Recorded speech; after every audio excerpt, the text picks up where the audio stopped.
우리에게 주신 하나님 말씀은 신약 성경 로마서 3장 23절 24절 말씀입니다. 로마서 3장 23절에서 24절까지 말씀입니다. 다 찾으셨으면 제가 봉독하겠습니다. 모든 사람이 죄를 범하였음에 하나님의 영광에 이르지 못하더니 그리스도 예수 안에 있는 속량으로 말미암아 하나님의 은혜로 값없이 의롭다 하심을 얻은 자 되었느니라. 아멘. 우리 신앙인은 우리 신앙의 대상이신 그 하나님을 아는 것이 참으로 중요합니다. 그런데 그 하나님을 아는 것만큼 또 중요한 것이 있는데요. 그것은 바로 우리 인간의 본성에 대해서 아는 것입니다. 인간에 대해서 이 세상에 가르치는 것과 또 성경이 가르치는 것은 크게 대조적인 것을 보게 됩니다. 우리가 사는 이 시대는 인간이 근본적으로 선하다고 믿고 또 지금 인간의 문제는 외부의 영향에서 비롯되었다고 이야기를 하고 있습니다. 그래서 오늘날 세상에서 인간에 대해서 이야기할 때 당신이 그런 환경 가운데 자랐기 때문이다. 그런 가정에서 자랐기 때문이다. 이렇게 이야기하는 경우를 많이 보게 됩니다. 그 사람이 균형 잡히고 또 바른 삶을 살지 못하는 것은 그 사람이 잘못된 것이 아니라 외부 영향 때문이라고 이야기하는 것이죠. 그러나 성경은 인간이 타락했으며 마음이 도덕적으로 부패한 데에서부터 모든 불행이 시작되었다고, 그 모든 불행이 싹이 텄다고 가르치고 있습니다. 인간이 살아가는 이 사회의 상처와 고통은 인간의 죄와 타락 때문이라 할 수가 있습니다. 원인을 반드시 알아야 바른 진단과 바른 해결책을 찾을 수가 있습니다. 그래서 복음을 전할 때 우리는 죄와 죄인에 관한 성경의 가르침을 분명하게 전해야 하는 것입니다. 성경이 말하는 바 죄인에게는 바르게 전하는 것은 때로 오해를 일으킬 수가 있습니다. 적대적인 것에 부딪힐 수도 있지만 씨앗을 뿌리기 전에 땅을 갈아엎는 것처럼 반드시 이런 일이 필요합니다. 복음을 전하는 사람의 마음 속에 죄를 얼마나 깊이 인식하고 또 얼마나 애통하느냐에 따라 그 사람이 회개하고 돌아올지 여부가 결정된다 할 수가 있습니다. 이것은 어렵지만 회개가 구원으로 나아가는 길인 것을 우리는 기억해야 될 것입니다. 오늘 본문 로마서 3장 23절에 보면 모든 사람이 죄를 범하였음에 하나님의 영광에 이르지 못하더니 라고 말하고 있습니다. 모든 사람이 하나님의 영광, 또 하나님께 나아가지 못하는 이유가 바로 죄를 범했기 때문이라 말씀하고 있습니다. 여기서 먼저 우리는 이 죄가 무엇인지를 알아야 합니다. 일반적으로 사람들은 죄를 이 사회적인 법을 지키지 않은 범죄로 생각하는 경우가 많이 있습니다. 또한 나쁜 짓, 나쁜 행동으로 생각하는 경우가 있습니다. 그런데 우리는 성경이 말하는 죄가 무엇인지 우리는 분명히 알아야 합니다. 먼저 죄라는 이 헬라어 원어는 카말티아라는 단어인데요. 관역에서 벗어났다, 표적에서 빗나갔다라는 뜻을 가지고 있습니다. 화살을 쏘는데 그 관역에서 빗나가는 것을 말하는 것이죠. 성경에 따르면 이 사람이 겨냥하는 표적, 또 사람이 걸어야 될 길을 바로 하나님의 뜻을 가르친다 할 수가 있습니다. 그 하나님의 그 뜻에 들어맞지 않는 생각과 말과 행동, 이 모든 것이 죄라고 합니다. 즉 죄는 하나님의 뜻, 하나님의 목적에서 벗어나는 것이 죄라고 할 수가 있습니다. 하나님의 법을 어기고 또 불순종하는 게 바로 죄라는 거죠. 그래서 곧 죄는 하나님께 대한 반역이고 죄인은 하나님께 대한 반역자라고 할 수가 있습니다. 내가 생각할 때 이것이 옳은 것 같고 또 내가 생각할 때 이 길이 바른 길이라고 생각해도 하나님께서 그 길이 아니라고 하면 바로 그 길은 죄가 되는 것이죠. 웨스민스터 대교리 문답 24문에 보면은 죄는 무엇인가라고 질문을 하고 있습니다. 이에 대한 대답이 죄는 이성적 피조물에게 법칙으로 주신 하나님의 율법에 순복함에 부족한 것이나 이를 범하는 것이다. 이렇게 우리에게 가르쳐 주고 있습니다. 이 성경은 관역을 벗어나는 것, 하나님의 뜻에 순종하지 않는 것은 무심코 저지르는 실수나 의도하지 않은 잘못으로 보지 않습니다. 모든 잘못은 인간의 도덕적 부패와 하나님과 어그러진 그 관계에 비롯한 의도적인 불순종으로 보고 있습니다. 그래서 오늘 본문은 모든 사람이 죄를 범하였다고 선언을 하고 있습니다. 이것은 성경의 곳곳에서도 우리가 살펴볼 수 있는데요. 범죄하지 아니하는 사람이 없다고 열왕기상에서 말하고 있고, 주의 눈앞에 의로운 인생이 하나도 없다고 시편에서 말씀하고 있고, 선을 행하고 전혀 죄를 범하지 않는 의인은 세상에 없다고 전도서에서 말씀하고 있고요. 의인은 하나도 없나니 하나도 없다고 로마서 3장에서도 말씀하고 있는 것처럼 죄에 대해서 예외가 없음을 성경은 하나같이 우리에게 말씀하고 있습니다. 참, 오늘날 문화는 이 죄를 가볍게 여기는 것에 문제가 있는데요. 오늘날 이 시대의 정신과 문화는 상당히 악하다는 것을 보게 됩니다. 인간이 살아가는 이 사회는 항상 악했지만 시대가 갈수록 이 악이 더 교모해지는 것을 보게 됩니다. 우리 시대는 이 악한 것을 아름답고 또 멋있게 그려내는 것을 보게 됩니다. 그런 것을 우리는 흔히 범죄 영화나 드라마를 통해서 우리가 영향을 받고 느끼게 되는데요. 범죄를 저지르는 자를 상당히 멋있게 그려냅니다. 가만히 보고 있으면 조폭들의 편을 들게 되고 이 범죄자들의 편을 들고 있는 것을 보게 됩니다. 그런 범죄자들이 잡히지 않고 교묘하게 빠져나가는 것에 의해 희열을 느끼기도 하는 거죠. 미디어를 통해 이 범죄자들을 멋있게 그려가니까 사람들이 악에 대한 거부감이 사라져갑니다. 오히려 그 멋있는 것을 따라하고 싶어져 가는 것이죠. 본래 죄인인 사람은 안 그래도 죄와 가까운데 이런 것은 악에 대해서 더욱더 친밀하게 만들어갑니다. 반대로 우리 시대는 선한 것을 악하게 그려가는 것을 보게 됩니다. 선을 이루기 위해서, 정의를 이루기 위해서 타협하지 않는 사람을 융통성이 없고 고집스러운 사람으로 표현하는 경우가 많이 있습니다. 주위에서 이야기하죠. 너만 의롭냐? 너만 정의롭냐? 혼자 잘난 척 하지 마라. 혼자 세상을 지켜낼 것처럼 하지 마라. 이 비난하는 것들이 있는 거죠.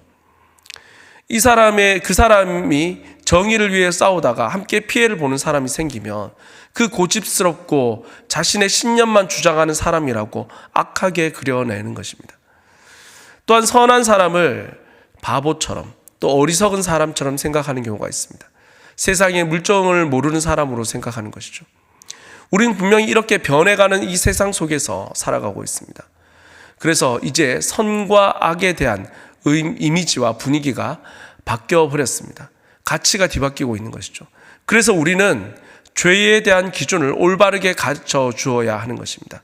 그리고 죄의 심각성을 보여주려고 노력해야 하는 것입니다.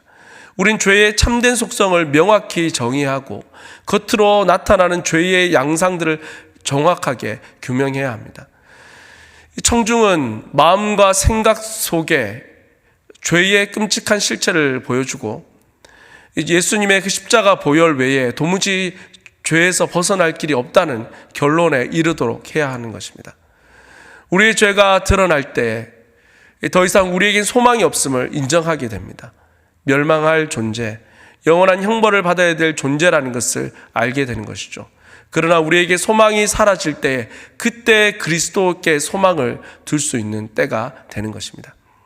자, 그래서 우리가 죄에 대한 다양한 각도로 우리가 볼 수 있어야 되는데요. 그 첫 번째는 죄는 허물이다 하는 것입니다. 구약성경 이사야 58장 1절에 보면 이렇게 말씀합니다. 크게 외치라. 목소리를 아끼지 말라. 내 목소리를 나팔같이 높여 내 백성에게 그들의 허물을, 야곱의 집에 그들의 죄를 알리라. 이렇게 말씀하고 있습니다. 하나님은 이 선지자 이사야에게 열정을 다하여 이스라엘 백성의 허물을 밝혀 드러내라고 명령하고 있습니다.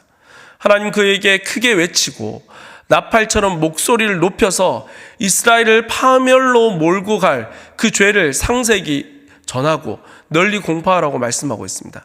그리고 하나님은 명령하시기를 목소리를 아끼지 말라고 경고하고 있습니다. 그는 하나님의 말씀인 이 성령의 검으로 백성들의 허물과 죄를 가차없이 베어버려야 했습니다. 이스라엘이 구원받고 회복하려면 고통스러운 수술이 필요했던 것이죠. 이것은 참된 복음의 필수적인 요소라 할 수가 있습니다. 이 구약 성경의 허물이라 하는 이 후리어 단어는요, 건너다 가로지르다라는 그런 뜻을 가지고 있는데요. 이 죄를 짓는 것은 하나님의 인격과 권위를 무시한 채 그분의 율법을 회피하거나 간과하는 것을 의미하고 있습니다. 하나님이 허용하신 그 한계를 넘어서고 하나님의 율법을 무시하는 것이 곧 죄라는 것을 우리에게 가르쳐 주고 있습니다. 인간은 끊임없이 하나님께서 정해 두신 것에 그 한계와 경계선을 넘으려고 하는 것이죠. 죄가 허물이란 점을 생각할 때 우리 인간의 마음에 교만이 드러나야 하며 인간의 어리석음을 드러내야 하는 것입니다. 그리고 인간이 겪는 모든 불행의 원인을 보여주어야 하는 것입니다. 두 번째로 이 죄는 불순종이라 할 수가 있습니다. 구약성경 사무엘상 15장 23절에 보면 이렇게 말씀합니다. 이는 거역하는 것은 점치는 죄와 같고 완고한 것은 사신 우상에게 절하는 죄와 같음이라. 왕이 여호와의 말씀을 버렸으므로 여호와께서도 왕을 버려 왕이 되지 못하게 하셨나이다 하니 이렇게 말씀하고 있습니다. 이 말씀은 하나님의 법을 어겼던 사울 왕에게 전했던 말씀입니다. 하나님께서 이 사울 왕에게 아말렉을 진멸하라는 명령을 주셨습니다. 사울은 이 아말렉과 전쟁에서 승리를 했는데요, 하나님의 명령에 온전히 순종하지 않고 아말렉의 왕을 살려두고 또 좋은 가축들은 자기가 챙겨두었습니다. 이렇게 하나님의 법에 불순종한 이 사울에게 사무엘이 전한 말씀이 방금 우리가 읽은 구절입니다. 우리는 죄를 편리에 따라 해석하고 정의하는 시대에 살아가고 있습니다. 사람들은 자신의 삶에도 이 도덕적으로 약간 잘못이 있다는 것을 인정하지만 적어도 자신보다 더 나쁜 사람이 많다고 생각하며 살아가는 것이죠.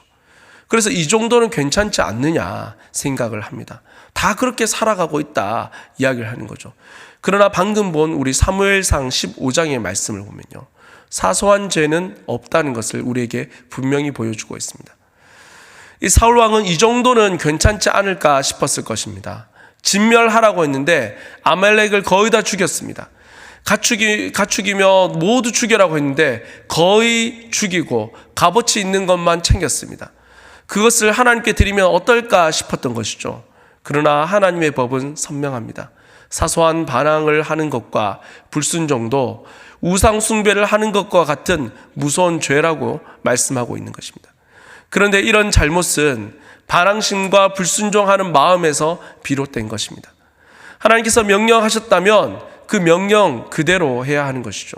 그러나 자신의 마음대로 해석하고 자신의 판단하는 만큼만 하는 것은 온전한 순종이라 할 수가 없는 것입니다. 그래서 사무엘상 15장은 이 불순종의 관점에서 죄를 묘사하고 있습니다. 이 불순종이라는 히브리어 원어는 밀치고 나간다라는 그런 뜻이 있는데요, 아주 강팍하고 뻔뻔하고 무례하고 주제넘는 교만을 의미하는 것입니다. 마치 부모님이 자녀를 가르치기 위해서 또 자녀의 잘못을 또 꾸중하기 위해서 이야기를 하고 있는데 그런 부모님을 밀치고 집을 나가버리는 반항하는 자녀의 모습과 같아 하는 것입니다. 죄인은 하나님을 거스르는 자입니다. 죄인은 하나님 나라에 맞서서 대항하고 자신의 뜻을 이루려고 하는 것이죠. 죄인은 그의 아비 마귀의 일을 행하려고 합니다. 문제는 오늘날 인간들은 자신들이 하나님께 불순종하는 게 이렇게 심각하고 무례한 행동인지 모르는 데 있습니다. 자신들이 짓는 죄가 하나님께 반항하는 불순종이라는 것을 깨닫지 못하는 것이죠. 그러므로 우리는 우리의 죄를 심각하게 볼 수 있어야 합니다. 그리고 그 죄에서 떠나야 하는 것입니다. 세 번째로 죄는 불법입니다. 신약성경 요한일서 3장 4절에 보면요, 죄를 짓는 자마다 불법을 행하나니 죄는 불법이라 이렇게 말씀하고 있습니다. 이 구절은 이 죄는 형태나 종류에 상관없이 모두 위험하고 중대한 범죄라는 것을 우리에게 보여주는 구절입니다. 인간이 생각할 때 가장 큰 죄든 가장 작은 죄든 이 죄의 행위는 모두 불법입니다. 이 불법은 헬라어 원어로 보면 법이 없다는 그런 뜻인데요, 불법을 행하는 사람들은 하나님께서 특별히 어떤 도덕적인 기준이나 선의 기준을 우리에게 말해주지 않는 분이라고 생각합니다. 그래서 특별한 기준이 없이 무엇을 해라 하는 것이냐 생각하는 거죠. 그러나 성경은 하나님은 분명히 의로운 분이라고 말씀하고 있습니다. 하나님은 율법과 계명을 통하여서 하나님의 기준을 계시해 주셨습니다. 문제는 이런 하나님의 법과 하나님의 그 기준에 무관심한 사람들이 자신의 마음대로 생각하고 행동하는 것이죠. 이것이 곧 불법이라 하는 것입니다. 사람들은 서로 판단합니다. 그래서 저 사람은 나쁜 놈, 이 사람은 더 나쁜 놈, 자신이 가진 기준으로 사람들을 나누고 평가합니다. 그런데 하나님의 법을 어긴 이 모든 사람들이 죄인이라 하는 것입니다. 불법은 큰 계명을 어겼거나 또 작은 계명을 어겼느냐에 따라 달라지지 않습니다. 그 모든 것이 불법입니다. 그래서 야고보서 2장 10절에 보면 누구든지 온 율법을 지키다가 그 하나를 범하면 모두 범한 자가 되나니 이렇게 말씀하고 있습니다. 그렇습니다. 이 율법에서 하나의 예외는 없습니다. 그리고 마태복음 7장에서 예수님은요, 심판날에 불법을 행하는 자들아 내게서 떠나가라 이렇게 말씀하셨습니다. 하나님은 복음을 전하는 자들을 통하여서 그런 불법이 드러나고 그 불법의 영향력이 사람들 사이에 퍼지지 못하게 하라고 명령하고 있습니다. 잠언 29장 18절에 보면 이렇게 말씀합니다. 묵시가 없으면 백성이 방자히 행하나니 율법을 지키는 자는 복이 있느니라 이렇게 말씀하고 있습니다. 하나님의 뜻을 보여주는 이 계시와 또 묵시가 없으면 인간과 인간의 사회는 이 불법으로 치달을 수밖에 없습니다. 하나님은 사람들에게 그분의 계명을 나타내시고 성령께서는 그를 꾸짖어서 예수 그리스도를 아는 구원의 지식을 얻게 하십니다. 하나님은 성도들이 시대의 풍조에 당당히 맞서서 그 흐름을 저지하기를 원하십니다. 우리가 이 죄가 불법이며 이것이 범죄라는 사실을 일깨워서 사람들은 유일한 구원자가 예수 그리스도 앞에 설 수 있도록 그 사람들을 인도해야 하는 것이죠. 네 번째로 죄는 원수가 되는 것입니다. 로마서 8장 7절에 보면 이렇게 말씀합니다. 육신의 생각은 하나님과 원수가 되나니 이는 하나님의 법에 굴복하지 아니할 뿐 아니라 할 수도 없음이라 이렇게 말씀하고 있습니다. 여기서 말하는 육신의 생각은 이 죄악된 것을 말하는데요. 곧 죄는 하나님과 원수가 되고 하나님의 법에 굴복하지 않고 할 수도 없다 하는 것입니다. 인간의 죄와 관련해 가장 충격적인 것은 죄가 하나님에 대한 적대감의 표출이라 하는 것입니다. 타락한 인간은 도덕적으로 부패해서 불의를 좋아하고 또 자기가 옳다고 생각하는 것을 하려고 합니다. 그래서 인간은 하나님께 복종할 수가 없습니다. 이렇게 하나님께 굴복하지 않는 것은 그 안에 하나님을 미워하고 하나님을 거부하기 때문입니다. 예수님은 요한복음 14장에서 너희가 나를 사랑하면 내 아이의 계명을 지키리라 이렇게 말씀하셨습니다. 주님을 사랑하면 우리 마음과 뜻이 그분을 향하게 되고 그분을 기쁘시게 하고 싶어 하고 그분의 계명을 지키게 되는 것입니다. 그래서 하나님께 복종하는 것은 그분을 진정으로 사랑한다 하는 뜻이죠. 인간이 저지르는 모든 죄의 중심에는 하나님을 향한 증오심이 도사리고 있습니다. 인간이 볼 때에 큰 죄든 작은 죄든 상관없이 모든 죄는 하나님을 대적하는 마음에서 비롯되는 것입니다. 죄는 종류와 크기에 상관없이 모두 반역의 속성을 가지고 있습니다. 구약성경 호세아 6장 7절에 보면 그들은 아담처럼 언약을 어기고 거기에서 나를 반역하였느니라 이렇게 말씀하고 있습니다. 아담이 처음 저지른 죄를 하나님께 대한 반역으로 여기서는 묘사하고 있습니다. 죄를 이야기할 때 인간이 저지르는 것을 이야기할 수도 있지만 반대로 인간이 순종하지 않은 하나님이 어떤 분이신지를 우리가 생각하는 것도 중요합니다. 하나님은 신실한 분이십니다. 그분의 인자하심은 하늘까지 이르고 그 성실하심은 대대에 미칩니다. 하나님은 모든 계획과 사역을 진실함으로 행하십니다. 영원히 진실함을 지키시며 변하지 않으십니다. 그분은 언약을 지키는 분이십니다. 이런 하나님께 죄를 짓는 것은 그분을 배신하는 행위입니다. 죄는 반역이며 하나님을 대적하고 하나님의 원수가 되는 것입니다. 이처럼 우리가 다양한 관점에서 이 죄가 어떤 것인지 살펴보았는데요. 이 죄를 우리는 가볍게 봐서는 안 됩니다. 죄가 얼마나 심각한지를 알아야 합니다. 죄는 하나님께 가증스러운 것이며 사람을 멸망으로 이끄는 것입니다. 성도는 이 복음의 청지기로 세상을 향해 죄를 알려야 하는 것입니다. 죄의 치명적인 점을 알려서 죄인들이 그 죄로부터 벗어나고 그리스도 안에 들어올 수 있도록 해야 하는 것입니다. 오늘날은 더 이상 죄에 대해서 이야기하지 않는 그런 시대입니다. 마치 사사시대처럼 자기 생각에 옳은 대로 살아가고 있습니다. 교회에서도 죄에 대한 이야기를 하는 것을 싫어합니다.